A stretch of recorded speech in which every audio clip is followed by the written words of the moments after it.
Bonjour à tous, j'espère que vous allez bien. Sur la vidéo précédente que vous pourrez retrouver ici, je vous avais parlé de l'importance de se mettre en action quand vous débutez votre activité dans le MLM ou le marketing de réseau et de ne pas vous focaliser uniquement sur les résultats en insistant sur l'écoute et la découverte avant de proposer quoi que ce soit à vos prospects. Pour ne rater aucune vidéo, pensez à vous abonner à la chaîne et cliquez sur la cloche pour vous signaler toute nouvelle vidéo. Dans cette seconde partie, je vais vous parler de la peur de l'échec, des croyances limitantes et comment les transformer en force. Les nouveaux marketeurs ont souvent cette crainte de mal faire ou cette impression de harceler leur entourage. Et ce sont ces craintes limitantes qui les poussent en général à abandonner, et avant même d'avoir commencé pour certains. On nous a malheureusement enseigné dès notre plus jeune âge, à l'école puis au travail, à ne pas faire d'erreurs, au risque d'être sanctionné, voire d'être jugé. Il est donc logique d'avoir de l'aversion pour l'échec. J'emploie ici sciemment le terme logique et non pas normal, parce que la norme voudrait que tout apprentissage se fasse par nos erreurs. Ce n'est pas quand tout va bien que l'on évolue. Et Winston Churchill l'a très bien exprimé quand il a dit que le succès consiste à aller d'échec en échec sans jamais perdre son enthousiasme. Franklin Roosevelt a également dit que les mers calmes n'ont jamais fait de bons marins. Qu'est-ce qu'ils veulent dire par là ? Que vous ferez sans aucun doute des erreurs durant votre parcours, des expériences qui vont forcément vous faire grandir. Et mon conseil, c'est que vous en fassiez un maximum en un minimum de temps. Plus vite vous en ferez et plus vite vous apprendrez. Et pour gagner du temps, apprenez des erreurs des autres, d'où l'importance de vous former. Prenons l'exemple de Thomas Edison, l'inventeur de l'ampoule électrique, qui avait dit « Je n'ai pas échoué, j'ai simplement trouvé 10 000 solutions qui ne fonctionnent pas ». Il n'a pas parlé d'échec ni d'erreur, mais de solutions. Pourquoi ? Parce qu'il garde une idée positive de toutes ces tentatives, puisque sans elles, il n'aurait pas pu avancer et il n'aurait pas pu atteindre son objectif. Là, on ne parle pas de 20, ni de 50, ni de 100 échecs, mais de 10 000. Ce n'est pas pour autant qu'il a abandonné. Chaque erreur, chaque nouvelle expérience ou nouveau calcul lui ont permis de se rapprocher de son but final. Ce scientifique a été la combinaison parfaite entre l'utilisation de la connaissance, la persévérance, et de cette qualité indispensable qui est celle de se remettre en question. S'il s'était découragé au bout de 3, 4 ou 10 tentatives, on en serait peut-être encore à la bougie. Ceux qui échouent, ce sont ceux qui abandonnent, et à contrario, ceux qui réussissent, ce sont ceux qui persévèrent. Alors évidemment, persévérer, ce n'est pas attendre que ça se passe. C'est d'apprendre, d'appliquer et de constamment peaufiner vos approches et vos stratégies pour maîtriser votre sujet. Et quand ce sera le cas, vous ferez mouche beaucoup plus souvent. Or, de nombreux marketeurs arrêtent au bout de 3-4 noms. Parce qu'ils se rendent compte que ce n'est pas facile. Si ça avait été facile, tout le monde l'aurait fait. Et point très important, n'induisez pas en erreur vos prospects en leur clamant que c'est facile uniquement pour les convaincre de vous suivre, alors que vous savez pertinemment que ce n'est pas le cas. S'ils pensent que c'est facile, ils ne vont pas comprendre pourquoi ça ne fonctionne pas pour eux. Ils vont arrêter. Forcément, ils ont eu la mauvaise information au départ. On a tous été un jour face à ce vendeur insistant qui nous a convaincus d'acheter un produit dont on n'avait absolument pas besoin. À l'image de ce chat avec ce joli nœud papillon qui ne lui sert à rien, sauf peut-être de le rendre plus mignon aux yeux de ses propriétaires. Blague à part, rappelez-vous de cette désagréable sensation que vous avez eue après votre achat. Cette sensation d'avoir subi une vente forcée ou d'avoir été même berné. Est-ce que vous avez envie de laisser ce genre d'impression ? Non. Alors, agissez comme des professionnels. Il est impératif que vos prospects soient convaincus pour vous suivre. Si vous faites du forcing, certains accepteront peut-être sur le moment, mais changeront très rapidement d'avis, parce qu'ils auront réfléchi après coup à tête reposée, ou parlé à leur entourage ou leur conjoint qui les auront dissuadés. Vous n'avez pas envie de consacrer du temps aux mauvaises personnes. Le temps, c'est de l'argent. Le temps perdu ne se rattrape pas. Alors, valorisez-le, et les personnes en face de vous en feront autant.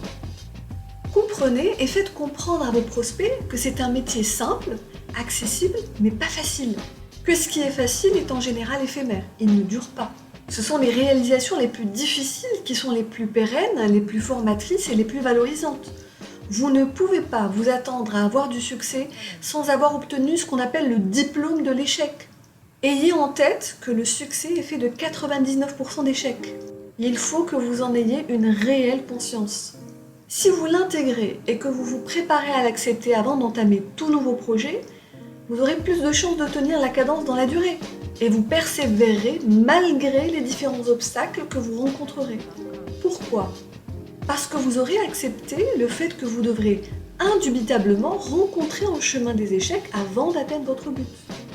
L'important ici, c'est de tirer une leçon de chaque échec et de ne pas vous dire, comme je l'entends souvent, « Pourtant j'ai tout bien fait, mais je n'ai que des mauvais prospects, que des prospects négatifs, ils ne comprennent rien à rien, ils pensent que ça ne marchera pas, que c'est une pyramide, et vous passez trop rapidement au prospect suivant. » Avant de leur tourner le dos, assurez-vous d'avoir correctement fait le job. Il n'y a pas de bons ou de mauvais prospects. Ce sont des clients intéressés ou pas par ce que vous proposez. Quand vous n'êtes pas à l'écoute de vos prospects, comment vous répondez à leurs critiques en général ? Vous avez tendance à leur étaler tout votre savoir. Vous êtes limite moralisateur en leur faisant sentir au passage qu'ils sont bêtes en leur disant « Non, mais tu n'as rien compris, c'est blablabla. Non, ce n'est pas une pyramide, c'est tout ce qu'il y a de plus légal, et blablabla. Du temps, tu en as forcément, tu n'as qu'à passer moins de temps à voir la télé et rester sur les réseaux sociaux, et blablabla. » Non seulement vous leur montrez que vous ne respectez pas leur avis, mais vous êtes dans le jugement. Ce qui est forcément mal perçu par vos prospects. Mettez-vous à leur place.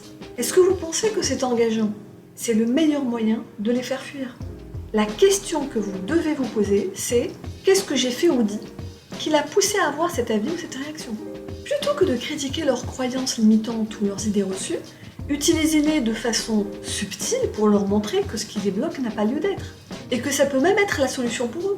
Si vous le faites correctement et qu'ils arrivent à dépasser leurs craintes, que vous les rassuriez en leur expliquant que vous serez là pour les accompagner, leur réaction ne pourrait être que positive. J'ouvre ici une petite parenthèse sur le terme « accompagner ».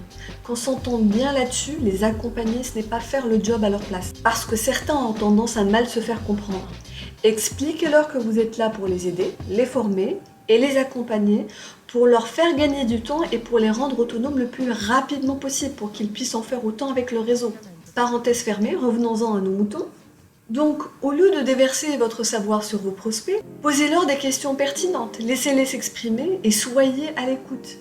Évitez de dire non à un prospect, mais plutôt « je comprends », puis posez votre question. Évitez de dire aussi « oui mais ». Quand vous dites « oui mais », ça annule ce qui a été dit avant. Je vous donne un exemple. La personne vous dit « c'est une pyramide ».